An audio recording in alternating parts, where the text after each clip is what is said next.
का है नारा हमारा। हमारे यहाँ प्लांट जिसमें हम सभी कार्यरत हैं पांवटा साहिब में स्थित है।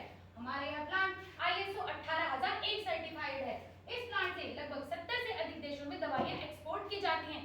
इस प्लांट के बाद बहुत सारी मल्टी रेगुलेटरी एजेंसीज के अप्रूवल भी हैं। हमारे इस प्लांट में 8 मैन्युफैक्चरिंग ब्लॉक्स हैं जिसमें टैबलेट, हार्ड जेलेटिन कैप्सूल और सॉफ्ट जेलेटिन कैप्सूल जैसे सॉलिड डोजेज फॉर्म बनाए जाते हैं। हमारे ब्लॉकबस्टर प्रोडक्ट है रोसवास्टैटिन, सिम्वास्टैटिन, टोरवास्टैटिन, इसोमेप्राजोल। हमारे क्वालिटी सर्कल का टीम फॉर्मेशन कुछ इस प्रकार से है। Gauri Singh member, Ravi Kumar member, Ankit deputy leader, Mohini leader, facilitator Ankita. हमारे क्वालिटी सर्कल की मीटिंग डिटेल्स और फॉर्मेशन आपके सामने कुछ इस प्रकार से। डेट ऑफ फॉर्मेशन 12 मई 2021, प्रोजेक्ट स्टार्टिंग डेट 6 दिसंबर 2021। हमारा वर्किंग एरिया क्या है, quality control and stability lab, हमारा मीटिंग प्लेस और फ्रीक्वेंसी क्या है, वीकली QC कॉन्फ्रेंस हॉल, हमारा मीटिंग टाइम क्या है, 4 से 4:30। हम कितने मेंबर्स हैं, 5। अब तक कितनी नंबर मीटिंग हुई है, 14, हमारा परसेंटेज ऑफ अटेंडेंस कितना रहा, 95%, हमने कितनी समस्याओं की सूची तैयार की, 44। और हमने कितनी समस्याओं को सुलझा लिया। 1। हमने अपनी समस्या को सुलझाने के लिए क्वालिटी सर्कल की 12 स्टेप की मेथोडोलॉजी को यूज किया, जिसे एडवर्ड डेमिंग ने PDCA साइकिल के अंदर 4 पार्ट्स में कैटेगराइज किया है। What is PDCA? Plan, do, check. Act. हमारा फर्स्ट स्टेप है आइडेंटिफिकेशन ऑफ प्रॉब्लम। प्रॉब्लम्स को आइडेंटिफाई करने के लिए हम सभी टीम मेंबर्स ने ब्रेनस्टॉर्मिंग की और उसके माध्यम से अपने कार्यक्षेत्र की समस्याओं की एक सूची तैयार की। हमारे सामने 44 समस्याएं निकलकर सामने आई। पर क्या हमने इन 44 समस्याओं का समाधान एक साथ किया? नहीं, उसके लिए हमने अपने दूसरे स्टेप की मदद ली जो कि था selection of problems. Identified problems को हमने 3 कैटेगरीज में बांटा, A, B और C, जिसमें A category problems, solve by the team. B category problems solve with the help of others. And C category problems. Solve with the help of management. In problem को हमने जिस प्रकार से categorise किया है उनकी लिस्ट आपके सामने इस प्रकार से है। तो हमारे सामने A टाइप की कितनी प्रॉब्लम सामने आई? 30 जो कि 59% कंट्रीब्यूट करती है। B टाइप की 10 जो कि 23% के लिए कंट्रीब्यूट करती हैं। C टाइप की 8 जो कि 18% कंट्रीब्यूट कर रही थी। फिर हमने अपनी सभी A टाइप की प्रॉब्लम को एक जगह पे लिस्ट डाउन किया, उन्हें उनके इंपैक्ट के बेसिस पर कैटेगराइज किया। हमने रेटिंग देते हुए किन बातों को ध्यान में रखा? Cost reduction, material consumption, product release. और हमारे रेटिंग का क्राइटेरिया क्या था? Low impact, 1 to 4। High impact, 5 to 8। Very high impact. 9 to 10। उसके बाद हमने अपनी सभी A टाइप की प्रॉब्लम्स को जो रेट किया था उसे एक टेबल में टेबुलेट किया। उसके बाद हमने अपने टोटल स्कोर्स के रिस्पेक्ट में एक पैरेटो डायग्राम प्रिपेयर किया, जिससे हमें ये पता चला कि हमारे कार्य क्षेत्र की 18 समस्याएं हमारी 80% समस्याओं के लिए कंट्रीब्यूट करती हैं। फिर हमने अपने समस्या को चुनाव किया जिस पे हम कार्य कर रहे थे, जो कि थी manual calculation of related substance. मगर हाई स्कोर होने के बावजूद हमने A4 को क्यों नहीं चुना? क्योंकि हम इस समस्या को पहले ही सुलझा चुके हैं और हम अभी follow up and review stage पर हैं। हमारा नेक्स्ट स्टेप था डिफाइनिंग द प्रॉब्लम। किसी भी कार्य को करने के लिए एक प्लानिंग स्ट्रेटजी की जरूरत होती है। उसी प्लानिंग स्ट्रेटजी के अंदर हमने एक रोड मैप तैयार किया, जो कि माइलस्टोन चार्ट के जरिए आपके सामने कुछ इस प्रकार मौजूद है। सबसे पहले आपको बता दें कि रिलेटिव सब्सटेंसेस क्या होते हैं। सबसे पहले आपको बता दें कि रिलेटिव सब्सटेंसेस क्या होते हैं। वो सब्सटेंसेस जो प्रोडक्टिविटी या फिर स्टोरेज कंडीशन के दौरान इम्प्योरिटी आइडेंटिफाई या अनआइडेंटिफाइड इम्प्योरिटीज होती हैं। यह सब रिलेटिव सब्सटेंस लेबोरेटरी में HPLC द्वारा परफॉर्म किया जाता है। ये HPLC क्या होता है? HPLC हमारा एक इंस्ट्रूमेंट है जिसके थ्रू हम अपना RSS परफॉर्म करते हैं। इसमें एक इनलेट होती है जिसके थ्रू हमारा मोबाइल पे मूव करता है, वो पंप में जाता है, पंप उसे आगे मूव करवाता है, इंजेक्टर के थ्रू हमारा सैंपल इंजेक्ट होता है, इंजेक्ट होकर वो दोनों मिक्स होकर बोलम में जाते हैं जहाँ पे एफिशिएंसी के बेसिस पे उसकी सेपरेशन होती है। फिर हमारा सैंपल जाता है डिटेक्टर में जहाँ पे सिग्नल डिटेक्ट होकर हमारा क्रोमेटोग्राम जनरेट होता है और जो हमारा मोबाइल पे होता है वो आउटलेट के थ्रू हमारा बेस में चला जाता है। इसी HPLC को हम एम्पावर सॉफ्टवेयर की मदद से हैंडल करते हैं। अब आपको बताते हैं कि लेबोरेटरी में आने के बाद एक सैंपल की लाइफ साइकिल क्या होती है। सबसे पहले लेबोरेटरी में सैंपल आता है जिसकी एंट्री इन्वार्ड में की जाती है। इन्वार्ड में एंट्री के बाद उस सैंपल को एनालिसिस के लिए अलॉट किया जाता है और फिर एक एनालिस्ट एनालिसिस प्लान करता है। फिर एनालिस्ट ये चेक करता है कि एसटीपी स्पेक अवेलेबल है या नहीं है। अगर अवेलेबल होती है तो वो अपने सैंपल और मोबाइल पे इसकी प्रिपरेशन करता है। अगर अवेलेबल नहीं होती है तो वो अपने सुपरवाइजर से कांटेक्ट करता है, सुपरवाइजर वो उसे अवेलेबल करवाता है और वो फिर अपनी मोबाइल पे और सैंपल प्रिपरेशन करता है। बनाए गए प्रिपरेशन को एक एनालिस्ट HPLC पर सीक्वेंस की मदद से लोड करता है और उसे रन करता है। सीक्वेंस रन होने के बाद कंपाइलेशन के बाद एनालिस्ट उसी सीक्वेंस को प्रोसेस करता है। प्रोसेस करने के बाद क्रोमेटोग्राम्स का प्रिंट आउट निकलता है। उसके बाद हम उस क्रोमेटोग्राम से मैनुअल कैलकुलेशन के थ्रू रिजल्ट जनरेट करते हैं। यदि हमारे रिजल्ट स्पेसिफिकेशन लिमिट को मैच करते हैं तो हम सैंपल रिलीज करते हैं और यदि मैच नहीं करते तो हम QMS लॉक करते हैं। तो क्या हमें हमारे फ्लो चार्ट को देखकर एरिया ऑफ प्रॉब्लम समझ आया? जी हाँ, वो क्या था? Manual calculation on Excel sheet. अपनी प्रॉब्लम को और ज्यादा समझने के लिए हमने RS एनालिस्ट से बात की और एक चेक शीट को तैयार किया। उन्होंने हमें बताया कि ऑन एन एवरेज एक सैंपल सेट को तैयार करने में 45 मिनट लगते हैं। फिर हमने ये देखा कि हमारा इम्पैक्ट ऑफ प्रॉब्लम क्या था, प्रोडक्टिविटी पे उसका इम्पैक्ट क्या है, ज्यादा, क्योंकि डाटा कंपाइलेशन में ज्यादा टाइम लगता है। क्वालिटी पे उसका क्या इम्पैक्ट है, मैनुअल कैलकुलेशन होने की वजह से एरर्स आ सकते हैं। पोस्ट डिलीवरी सेफ्टी पे, मोरल पे उसका कोई इम्पैक्ट नहीं है। हमारा नेक्स्ट स्टेप है एनालिसिस ऑफ प्रॉब्लम। प्रॉब्लम को एनालाइज करने के लिए हमने 4W1H टेक्निक्स की हेल्प ली। उससे हमें ये पता चला कि what made us to identify the problem, previous failure implementation, where the problem occurred, What is the control and stability laboratory? when problem observed, At the data compilation step. who observed the problem quality first, circle team. and how much is the magnitude of problem। High in terms of calculation related to sample sequence. उसके बाद हमने अपने objective और goals को निर्धारित किया। हमारा objective था एक सिस्टेमिक कैलकुलेशन मेथड को डेवलप करना और हमारा गोल था मैनुअल कैलकुलेशन को रिड्यूस कर देना। हम उसे कितना रिड्यूस करेंगे, अप टू 80%। उसके बाद हमने अपने नेक्स्ट स्टेप के लिए प्रोसीड किया जो कि था आइडेंटिफिकेशन ऑफ कॉजेस। कॉजेस को आइडेंटिफाई करने के लिए हमने ब्रेनस्टॉर्मिंग टेक्निक की मदद ली और हमारे टीम मेंबर्स के सहयोग द्वारा एक इनपुट रेडी किया। उसके बाद हमने उन सभी कॉजेस को लिस्ट आउट किया और उन्हें 4 एंड के अंडर क्राइटेरिया दिया। और 4 एंड के अंडर क्राइटेरिया देने के बाद आपके सामने फिशबोन डायग्राम कुछ इस प्रकार मौजूद है। इसे हम इशिकावा डायग्राम भी कहते हैं क्योंकि इसे डॉक्टर कोरो इशिकावा ने इन्वेंट किया था। इसके बाद हमने वाई एनालिसिस करी और इसके अंदर हमारा पहला एम आता है जो कि है मशीन और इसमें हमारा पहला मेजर कॉज था less number of calculators Why? Because calculators were under verification. Okay, हमारा नेक्स्ट कॉज है instrument malfunctioning. Why, Software not upgraded. Okay, हमारा नेक्स्ट एम था मेथड जिसमें हमारा पहला मेजर कॉज था revise method not updated why, because software got hang और may be not updated. Okay. हमारा अगला मेजर कॉज है validated excel sheet not available why, because by less manpower for validation। Okay. हमारा next major cause था custom calculation का available ना होना। Why because system failure. Why? Because sometimes parameter were not taken up by the instrument. Why? Because space constraint in the software. Okay हमारा next M था material जिसके अंदर हमारा पहला पॉइंट था vendor change Why? Because quality was not as per requirement. Okay, हमारा next cause है upgradation in manufacturing process. Why, New manufacturing process.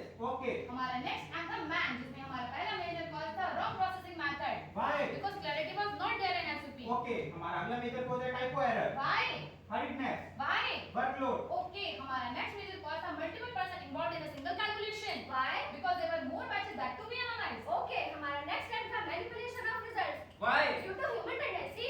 Okay, हमारा नेक्स्ट कॉज है ineffective training imparted. Why, Trainer not trained effectively. Why? Maybe person were untrained. Okay. हमारा अगला step है root finding out the root cause. Root cause को find out करने के लिए हमने अपने वाई एनालिसिस में और फिश गन बोन डायग्राम में से सभी कॉजेस और सब कॉजेस की एक सूची तैयार की जिसे प्रोबेबल कॉजेस के अंदर एनलिस्ट आउट किया। फिर हमने अपने सभी प्रोबेबल कॉजेस को रिलेवेंट और इररिलेवेंट में बाइफरकेट किया। रिलेवेंट कॉजेस क्या होते हैं, रिलेवेंट कॉजेस वो कॉजेस होते हैं जो प्रोसेस का पार्ट होते हैं। तो ये इररिलेवेंट कॉजेस क्या होते हैं, इररिलेवेंट कॉजेस वो कॉजेस हैं जो प्रोसेस का पार्ट थे ही नहीं। फिर हमने इन्हीं रिलेवेंट कॉजेस को इस प्रकार से एनलिस्ट आउट किया और उन्हें असाइनेबल और चांस में बाइफरकेट किया। तो आपको बताते हैं कि हमने उन्हें इसमें बाइफरकेट कैसे किया।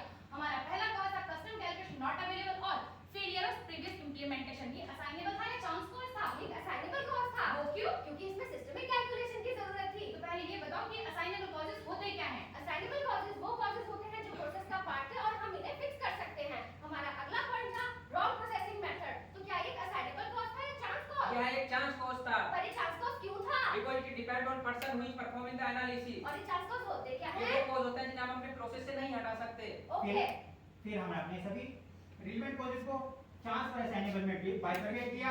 ये और उनकी जस्टिफिकेशन उनके सामने है। और फिर हमने अपने असाइनेबल कॉजेस की एक सूची तैयार की। उसके बाद ब्रेनस्टॉर्मिंग के माध्यम से हम एक निष्कर्ष पर पहुंचे कि हमारा रूट कॉज क्या था। हमारा रूट कॉज निकलकर जो सामने आया वो था कस्टम कैलकुलेशन का अवेलेबल ना होना या फिर प्रीवियस इंप्लीमेंटेशन का फेल हो जाना। उसके बाद हमने अपने अगले स्टेप डाटा एनालिसिस की तरफ प्रोसीड किया। हमने ये देखा कि हमने पास में ऑलरेडी सीसीआर के थ्रू इस प्रोसेस को इंप्लीमेंट किया था जिसके जरिए हमने ये सोचा कि हम अपने क्रोमेटोग्राफिक एनालिसिस के थ्रूपुट को एनहांस करेंगे।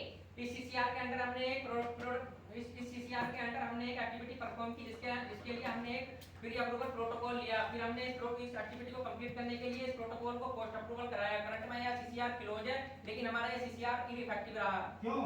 क्योंकि हम पास में ऑलरेडी एससी रेसिड्यू सॉल्वेंट और डिसोल्यूशन के लिए कस्टम कैलकुलेशंस को यूज कर रहे थे। पर जब हमने रेसिड्यू सब्सटेंस के कैलकुलेशन के लिए भी कस्टम कैलकुलेशन यूज करने का सोचा तो हमने अपनी नई कस्टम फील्ड्स को क्रिएट किया जिससे कि कस्टम फील्ड्स की डुप्लीकेसी हो गई। उसकी वजह से सॉफ्टवेयर में स्पेस बढ़ा और सिस्टम हमारा हैंग होने लगा। हमारा नेक्स्ट स्टेप है डेवलपमेंट ऑफ सॉल्यूशन।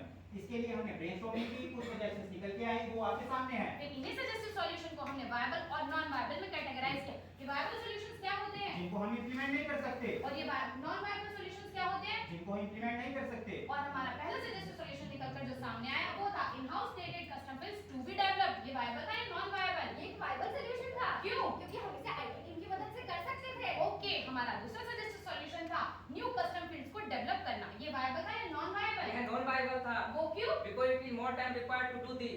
इसी प्रकार आपके सामने ये सूची अवेलेबल है।